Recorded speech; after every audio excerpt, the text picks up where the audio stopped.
President of TUC, Olale Quadri, and all the organizers, particularly the organizer of this event. I wish that Dr. Mimiko had not left, because he's from my state, and I would have loved to renounce some of the lies he told here today.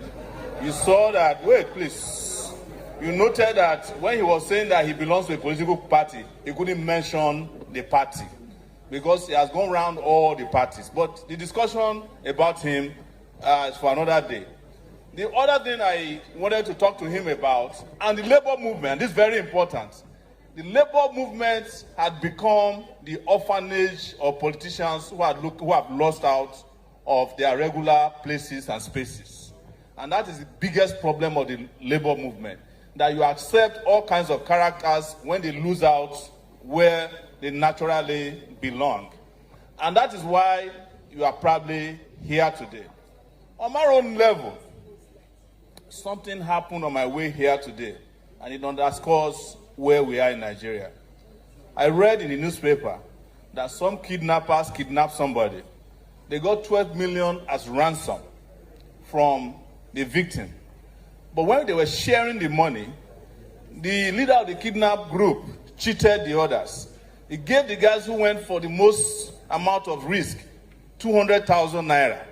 Do you know what they did? They went to the police to report him that he cheated them. That tells you where Nigeria is today. And as I'm talking to you, the police is investigating why the others were cheated without arresting them for kidnapping and collecting ransom. This particular story I'm telling you is true, but that is where Nigeria's leadership is today. They have kidnapped our people, their aspirations for the future, and their ability to survive. And they come back to the people, possibly in 2023, to report themselves, though we have cheated you so much. But among those of us who cheated you, some have also cheated us. Please vote for those of us who are cheated. That is where Nigeria is today. I ask sometimes why we hold this kind of meetings. I'm sorry. Why? We have some of the most competent people seated here with us today. Professor Jega, I've had 2 encounters with him. One was when he was chairman of ASU, national president of ASU.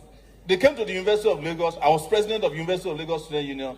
Their building was surrounded by the DSS. We went there and liberated them. And they continued there. So he was one of the best ASU presidents I've ever met. And nobody talks about it. They only talk about INEC. The second time I met Professor Jega, he was also held to ransom by the Jonathan regime when he was announcing the elections in 2015. The DSS was going to kidnap him. In fact, they sent a minister, Orubebe, to go in the hall and stop him from announcing the result. He sat on the floor. We arrived there and we rescued the situation. Mimiko was saying that some people who brought Buhari to power should come and apologize. Yes. Who are they going to apologize to? What about the military men that they have been following? Because Mimiko is not new to me. Mimiko was one of the people that betrayed Abiola during June 12th. And I wish he was here. I would have told him to his face. So for such people to come and be insulting you, that you need to apologize for people who have ruined your life over time, is something that should not be accepted. I'll say one last thing.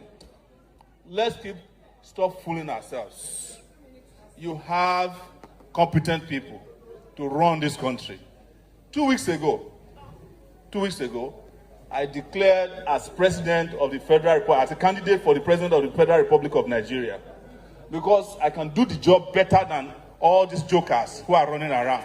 Please wait.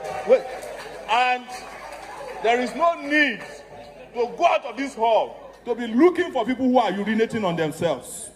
There's no need to go out of this hall as a liberal leader and go and vote for people who are articulating after they ruined your university and created their own private university. There's no need to go out of this hall to be looking for messiahs when you have them right here in this panel.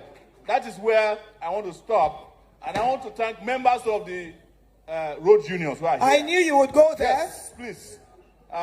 Uproad, What I will pray is that may the road rise to meet you. And we will meet because we need all of you. You understand the problems of this country, probably better than those who are governing the country. Thank you very much, everyone. Thank you very much. Now.